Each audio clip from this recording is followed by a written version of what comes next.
حمد و ثنا کے بعد تمام تعریفیں، تمام حمدیں اور تمام ثنائیں اللہ وحدہ لا شریک کے لیے ہیں، جو تمام کائنات کا خالق اور مالک ہے، جس کے کرم کی نہ تو کوئی انتہا تھی، نہ ہے، نہ ہو سکتی ہے۔ گناہوں کو معاف فرمانے والا، درجات کا بلند کرنے والا اور بے پناہ اپنے بندوں سے پیار کرنے والا اللہ رب العزت کی بارگاہ میں دعا ہے کہ اللہ تعالی ہم سب کو اپنے ذکر، فکر اور شکر ادا کرنے کی توفیق عطا فرمائے۔ درود لامحدود سرکار مدینہ، راحت قلب و سینہ، فیض گنجینہ، معطر پسینہ، شہنشاہ کل عالم، شفیع معظم، رؤوف رحیم احمد مجتبیٰ محمد مصطفیٰ صلی اللہ علیہ وآلہ وسلم کی ذات بابرکت پر آپ نہایت شفیق ہیں، مہربان ہیں، شفقت اور محبت فرمانے والے ہیں۔ اللہ رب العزت کی بارگاہ میں دعا ہے کہ اللہ تعالی ہم سب کو حضور علیہ الصلوۃ والسلام، آپ کی آل اور آپ کے اصحاب کی محبت نصیب فرمائے، اسی محبت میں جینا، مرنا، قیامت کے دن اٹھنا نصیب فرمائے۔ سورہ جمعہ کی آیت نمبر 8، پارہ 28، جس میں اللہ تعالیٰ ارشاد فرماتا ہے، بسم اللہ الرحمن الرحیم، قل ان الموت الذی تفرون منہ فإنہ ملاقکم ثم تردون الی عالم الغیب والشہادۃ فینبئکم بما کنتم تعملون، صدق اللہ العظیم۔ اللہ تعالیٰ ارشاد فرماتا ہے کہ محبوب صلی اللہ علیہ وآلہ وسلم آپ فرما دیجئے کہ بے شک وہ موت جس سے تم بھاگتے ہو، پس وہ ضرور تمہیں ملنے والی ہے، قریب ہے وہ، پھر تم اس کی طرف پھیر دیے جاؤ گے۔ کس کی طرف؟ موت کی طرف۔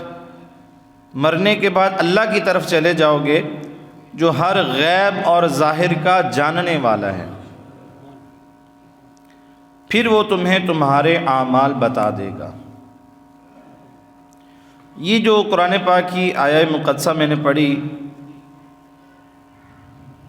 اس کا جو تعلق ہے یہ بھی بنی اسرائیل کے ساتھ ہے، چونکہ ہمارا ایک سلسلہ ہے بنی اسرائیل، اور شب برات بھی قریب ہے، توبہ کی رات ہے، نجات کی رات ہے، جہنم سے آزادی کی وہ رات ہے، تو اسی مناسبت کے ساتھ یہ میرا موضوع بھی ہے، اور یہی جو قرآن پاک کی آیت مقدسہ، اسی پر ہم اس طرف بھی چلے جائیں گے۔ تو بنی اسرائیل کا ذکر اللہ تعالیٰ نے قرآن پاک میں بار بار کیا۔ قرآن پاک میں بنی اسرائیل کے دو الٹ اعمال جو ہیں، جو متضاد ہیں، ان کا بھی اللہ نے ذکر کیا۔ بنی اسرائیل کا پہلا جو متضاد عمل تھا وہ یہ تھا، وہ دعویٰ کرتے تھے نحن ابناء اللہ واحباؤہ، ہم اللہ کے بیٹے ہیں اور اس کے پیارے بھی ہیں، یہ دعویٰ کرتے تھے۔ یہ تو بہت بڑا شرک ہے نا، اللہ تعالیٰ کو مطلب کہ باپ ماننا۔ اللہ تعالیٰ ہر عیب سے پاک ہے، تو یہ کہتے تھے کہ ہم اللہ کے بیٹے ہیں معاذ اللہ، اور اس کے پیارے بھی ہیں۔ اب جو کسی کا پیارا ہوتا ہے، فرض کیجئے اس کے تو وارے نیارے، بڑا کوئی اقتدار میں شخص ہو تو اس کا کوئی بیٹا ہوتا ہے تو وہ کہتا ہے میں فلاں چودھری کا بیٹا ہوں، مجھے کیا ٹینشن ہے، ہر چیز بہت ہے۔ تو انہوں نے تو اتنا معاذ اللہ بڑا دعویٰ کر دیا، کہتے ہیں جس کا ذکر اللہ نے قرآن میں کر دیا، کہنے لگے ہم خدا کے بیٹے ہیں اور اس کے پیارے بھی ہیں۔ لوگوں کو کہا کرتے کہ اگر آپ چاہتے ہیں جنت میں جانا تو پھر ہمارے پیچھے رہیں، ہم آپ کو جنت میں لے کے جائیں گے۔ یہ ان کا دعویٰ تھا بنی اسرائیل والوں کا، استغفر اللہ۔ تو اب یہاں پر بات یہ ہے کہ جو اپنے آپ کو خدا کا بیٹا کہلائے، پھر اس کو تو معاذ اللہ مزے ہی مزے اس کے، دنیا میں تو پھر اس کو اتنا وقت نہیں گزارنا چاہیے۔ وہ کہتے تھے کہ ہم سیدھا جنتی، اگر ہم نے جو برے اعمال کیے ہیں اس کی وجہ سے اگر سزا ملی تو تھوڑے دن، پھر جنت میں پکے پکے رہیں گے۔ اب جنت میں طرح طرح کی نعمتیں ہیں، محلات ہیں، حور و غلماں ہیں، ایسی ایسی نعمت ہے کہ نہ کسی آنکھ نے دیکھی نہ کسی کان نے سنی۔ سوال یہی پیدا ہوتا ہے نا کہ پھر اگر جنت تمہاری ہے تو پھر جلدی سے جنت میں چلے جاؤ۔ مگر ساتھ ہی اللہ تعالیٰ نے فرمایا کہ ان لوگوں کو دنیا سے محبت اتنی ہے، یود احدہم لو یعمر الف سنہ، اللہ فرماتا ہے ایک گروہ تمنا کرتا ہے کہ کاش اسے 1000 سال زندگی ملے۔ یہ بھی اللہ فرما رہا ہے۔ ایک طرف تو وہ کہتے ہیں اللہ کے بیٹے معاذ اللہ اور اس کے پیارے ہیں، اگر پیارے ہیں جنت بھی تمہاری ہے تو پھر یہ تو دنیا ہے نا، دنیا میں تو مصیبت ہے، پریشانیاں ہیں، ایک ختم نہیں ہوتی دوسری آ جاتی ہے، تو اس سے جہاں چھڑاؤ دنیا سے، جنت میں جاؤ۔ مگر اللہ فرماتا ہے یہ بھی متضاد ہے ان کا، یہاں پہ بھی ان کی سوچ الٹ ہے، جنت ان کی ہے مگر دنیا میں یہ 1000 سال جینا چاہتے ہیں، ان کی یہ خواہش ہے۔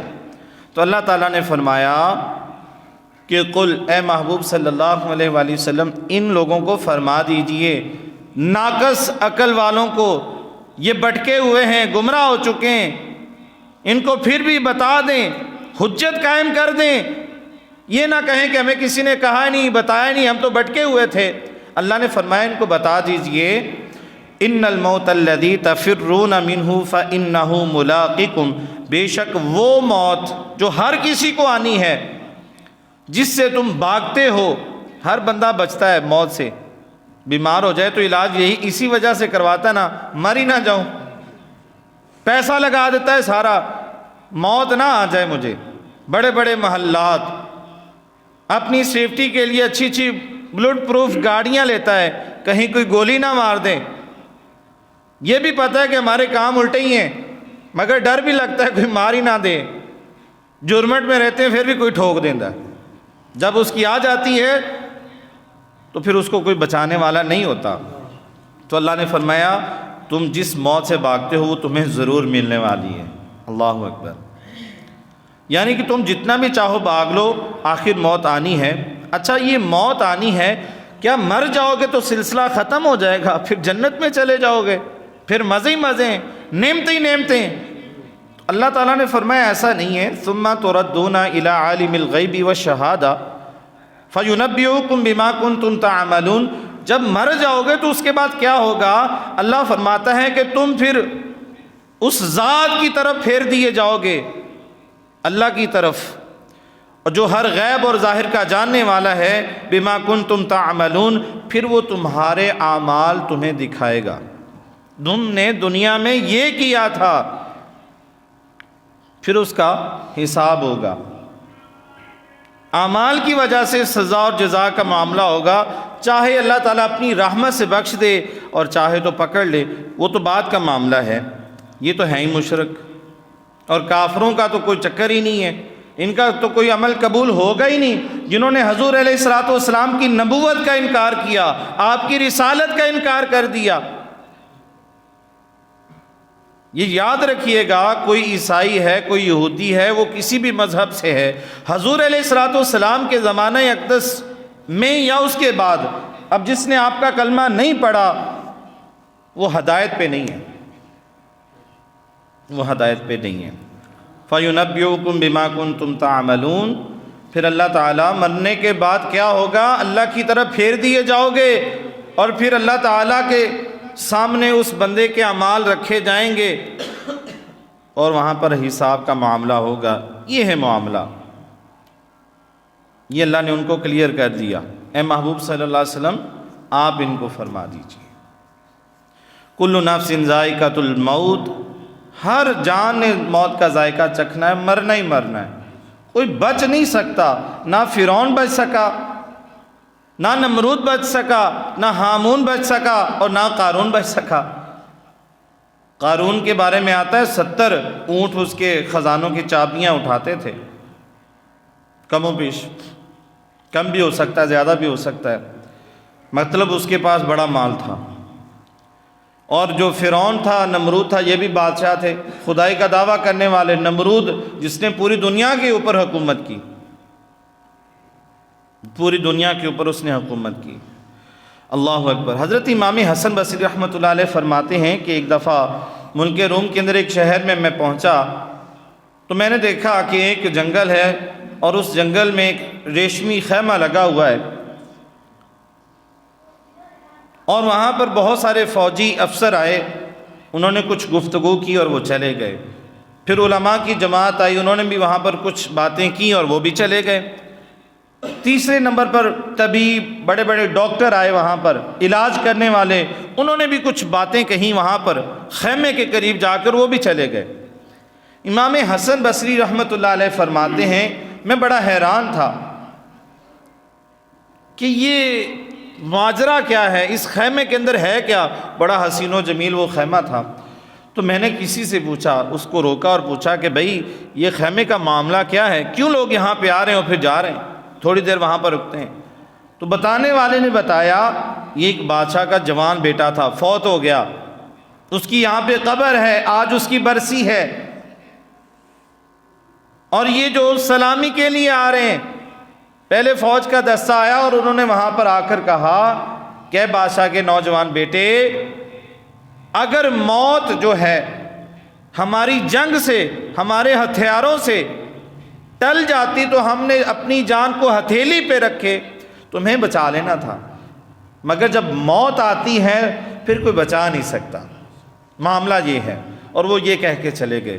پھر علماء آئے، مشائخ آئے، اور انہوں نے بھی کہا اے بادشاہ کے نوجوان بیٹے، اگر ہمارے علم کی وجہ سے تو بچ سکتا، موت سے ہم نے بچا لینا تھا، مگر ایسا ممکن نہیں ہے۔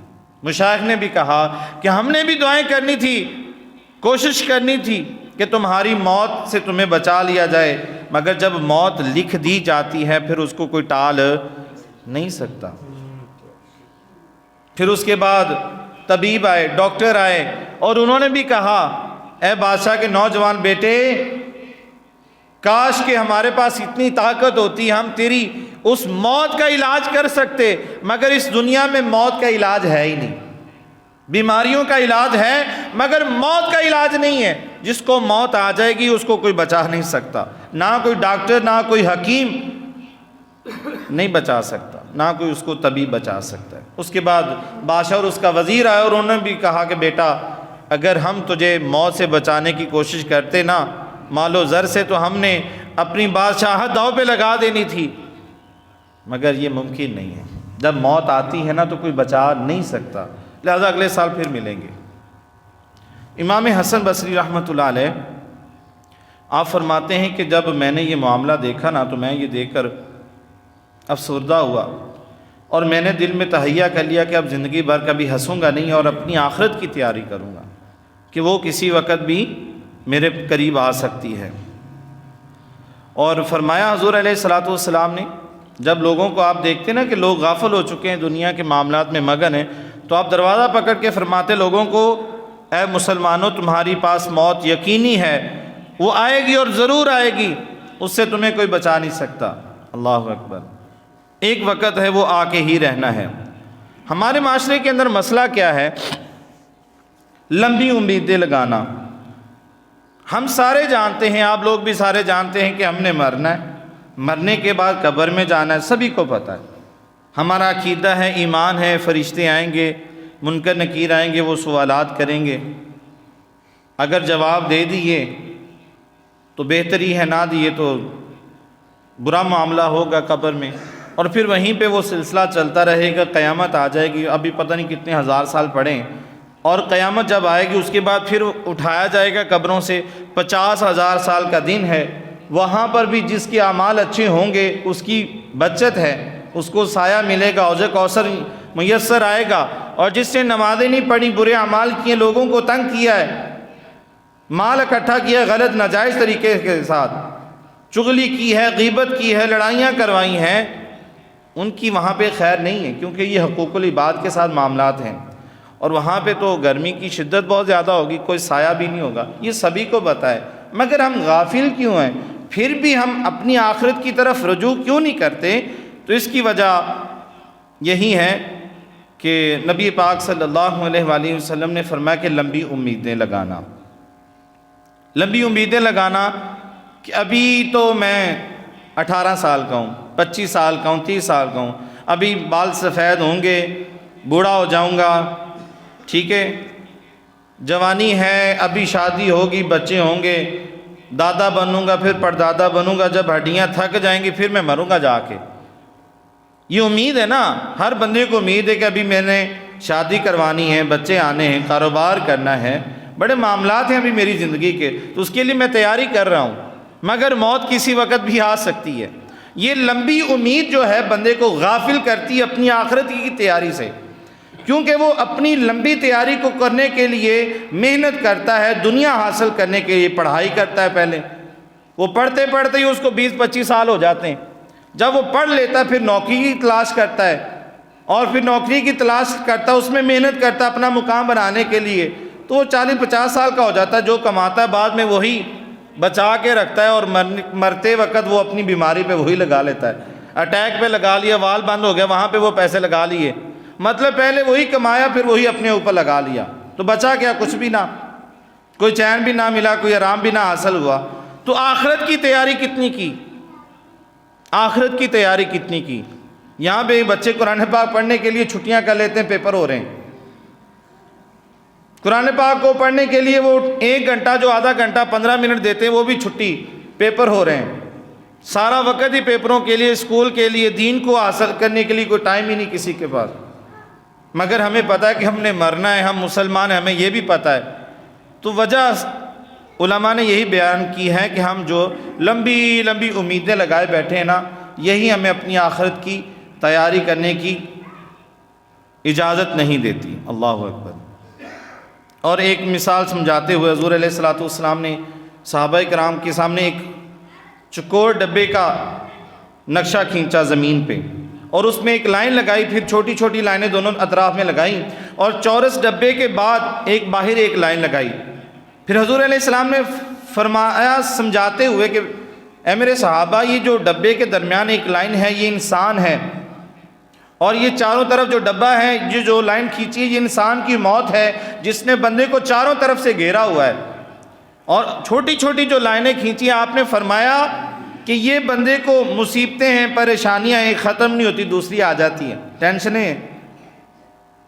اور باہر جو لائن لگائی، فرمایا کہ یہ امید ہے. دیکھیں ہم موٹر سائیکل پہ بیٹھے ہیں، اللہ کو یاد کر کے دعا پڑھ کے بیٹھ جاتے ہیں، مگر بہت سارے لوگ موٹر سائیکل پہ ایکسیڈنٹ ہوتا ہے مر جاتے ہیں، کسی کی ٹانگ ٹوٹ جاتی، کوئی مر ہی جاتا ہے.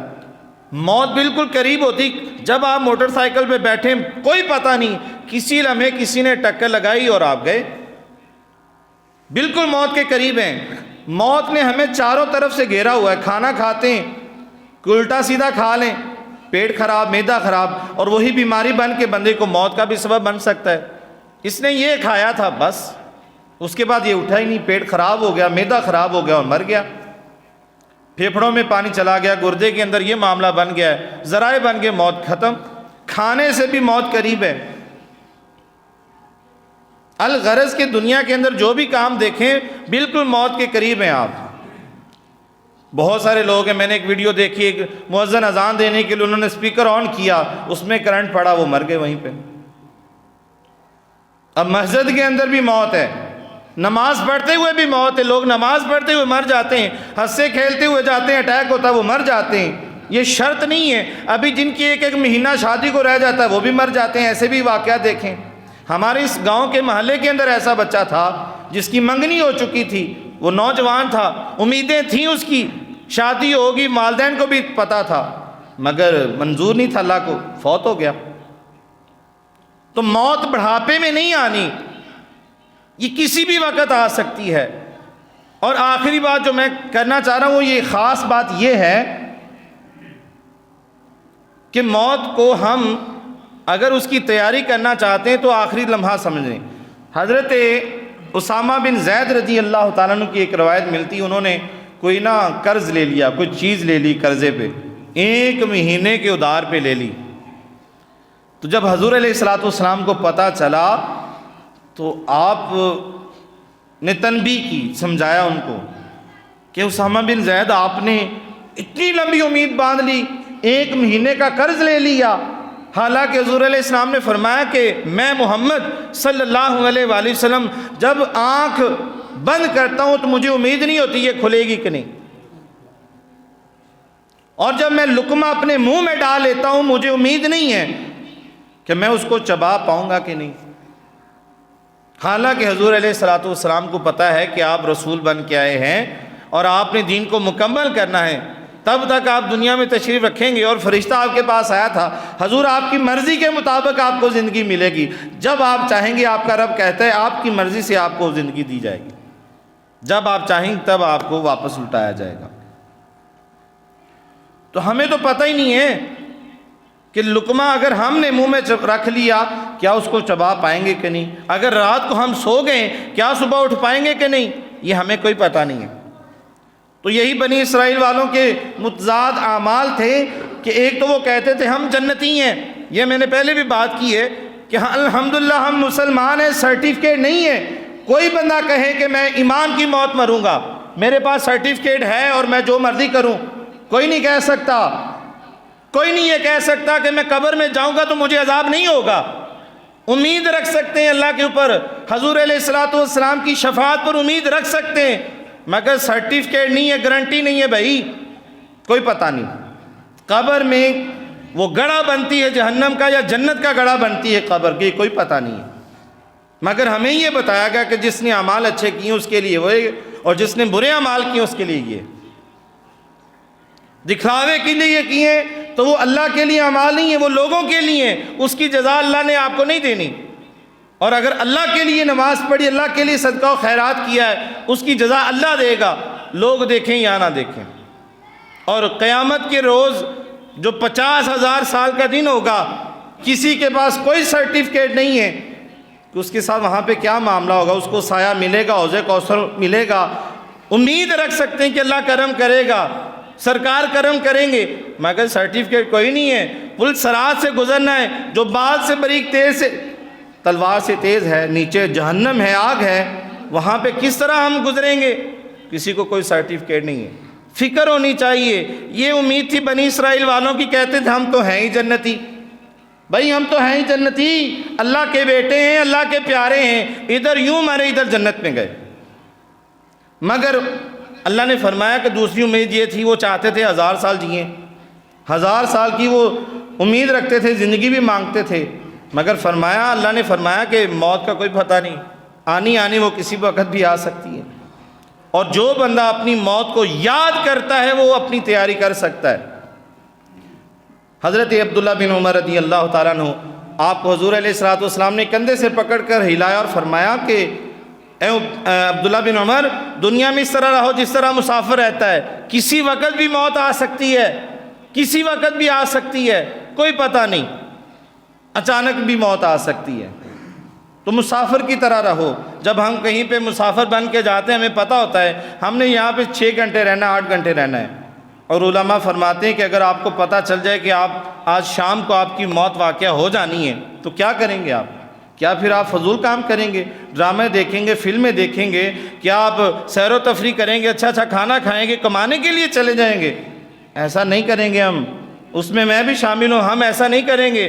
اگر ہمیں پتہ چل جائے آج شام سے پہلے ہم نے مر جانا ہے، ہمیں فکر پڑ جائے گی اپنی موت کی، تیاری شروع کر دیں گے، سارا دن درود پاک شروع ہو جائے گا، معافیاں مانگیں گے لوگوں سے، اللہ سے معافی مانگیں گے، صدقہ و سارا مال اللہ کی راہ میں خرچ کر دیں گے، یہی کریں گے ہم۔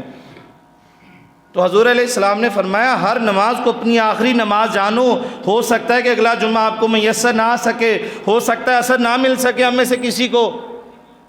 جب بندہ ایسی سوچے گا تب وہ نماز پڑھے گا۔ اگر ہم ایسا سوچیں گے آج میں نے مر جانا ہے تو پھر آپ فضول کام نہیں کرنے والے، پھر آپ اپنی آخرت کی تیاری میں ڈٹ جائیں گے، قرآن ذکر کوئی گناہ نہیں کریں گے۔ تو فرمایا کہ تم ہر نماز کو، ہر لمحے کو، ہر وقت کو اپنا آخری وقت ہی گمان کرو، سونا ہے تو سو جاؤ مگر گمان کرو پتہ نہیں یار صبح اٹھنا ہے کہ نہیں، اور جب آپ کو یہ فکر ہو جائے گی تو سونے سے پہلے پھر آپ اپنی اللہ سے معافی مانگ لیں کہ یا اللہ سارا دن میں نے یہ کام کیا ہے، معاف کر دے، میرے سے غیبت بھی ہوگی، چگلی بھی ہوگی، میرے سے ایک نماز بھی چھوٹ گئی، مجھے معاف کر دے۔ سونے سے پہلے آپ لوگوں کو بھی معاف کریں گے، کیونکہ آپ نے اپنی قبر کو یاد رکھا ہوا ہے، موت کو یاد رکھا ہوا ہے، پتہ نہیں یار اٹھنا ہے کہ نہیں، اور اس سے پہلے پھر آپ اپنی تیاری کر لیں گے۔ اور اگر ہم غافل ہوں گے، موت سے غافل ہوں گے، پھر جو دل میں آئے کریں گے، پھر ہمیں پرواہ نہیں ہوگی۔ تو حضور علیہ السلام نے فرمایا سب سے بڑی نصیحت موت ہے، جس نے اپنی موت کو یاد کر لیا اس کو کوئی اور نصیحت کی ضرورت نہیں ہے. ٹھیک ہے. تو 14 شعبان المعظم 15ویں رات ہوتی شب برات کی. یہ میں نہیں کہتا کہ ابھی یہ 4-5 دن پڑے ہوئے ہیں تو ہمارے پاس اتنا وقت ہے. اللہ تعالی ہم سب کو وہ رات نصیب فرمائے. بڑی بابرکت رات ہے. تو اس رات اللہ تعالیٰ کی بارگاہ میں معافی مانگیں گے تو اللہ کی رحمت بڑی جوش میں آئی ہوتی ہے. اس کا نام ہی شب برات ہے. برات کا مطلب ہوتا ہے جہنم سے آزادی کی وہ رات ہے. اس میں وہ اعمال ہوتے ہیں جو بندے کو جہنم سے بچا لیتے ہیں, جنتی بنا دیتے ہیں. اللہ تعالیٰ بخش دیتا ہے, اور اتنے لوگوں کو بخشتا ہے. بنو قلب کے جو قبیلہ تھا ان کے پاس ہزاروں لاکھوں بکریاں تھیں, ان کے جتنے بال ہیں اتنے اللہ تعالیٰ جہنمیوں کو جہنم سے بخش کے جنت عطا فرما دیتا ہے. تو ہم نے کسی کے ساتھ اگر برا کیا اس سے معافی مانگ لیں. وقت ہے, زندگی کا کوئی پتہ نہیں. کسی کا مال کھایا تو اس کو واپس کر دیں. وہ پیسے پتہ نہیں آپ کے کام آئے بھی کہ نہیں, مگر آگے حساب بڑا لمبا ہے, اس کی پکڑ بڑی سخت ہے. میں نے پچھلے جمعے بھی آپ کو وہ روایت سنائی تھی نا, حضور علیہ السلام کے سامنے ایک جنازہ لایا گیا, اس کے سر پہ قرض تھا تو آپ نے فرمایا میں نے جنازہ ہی نہیں پڑھنا. ہم تو ویسے ہی مکر جاتے ہیں, پیسے دینے ہی نہیں کسی کے. حساب ہونا ہے بھائی, حساب ہونا ہے. قبر میں بھی ہونا ہے, حشر میں بھی حساب ہونا ہے. ہماری تو اوقات ہی کوئی نہیں ہے. تیاری کریں اپنی آخرت کی, قبر کی تیاری کریں. کسی کے ساتھ زیادتی کی تو معافی مانگ لیں, وہ معاف کر دے گا, اللہ راضی ہو جائے گا. اللہ سے بھی معافی مانگ لیں, ابھی ٹائم ہے. جو ہم نے گناہ کیے ہیں وقت ہے, ابھی دروازہ رحمت کا کھلا ہے, وہ بخش دے گا. وائٹ بورڈ پہ کچھ لکھیں مٹا دیں, کچھ پتہ نہیں ہوتا کیا لکھا ہے. فرمایا جو بندہ گناہ کر کے اللہ سے توبہ کرتا ہے اسی طرح اللہ اس کے گناہ مٹا دیتا ہے جیسے اس نے گناہ کیا ہی نہیں. ابھی وقت ہمارے پاس ہے, ہم نے تیاری کرنی ہے. نماز کو بھی پڑھیں, نماز کے بغیر گزارا نہیں ہے. جو نماز چھوڑتا ہے یہ گناہ کبیرہ ہے, نماز چھوڑنا. اللہ نے اس کا بار بار ذکر کیا ہے. اللہ رب العزت کی بارگاہ میں دعا ہے کہ اللہ تعالی ہمیں ان باتوں پر عمل کی توفیق عطا فرمائے, اور شب برات اللہ تعالیٰ کی یاد میں گزارنے کی توفیق عطا فرمائے.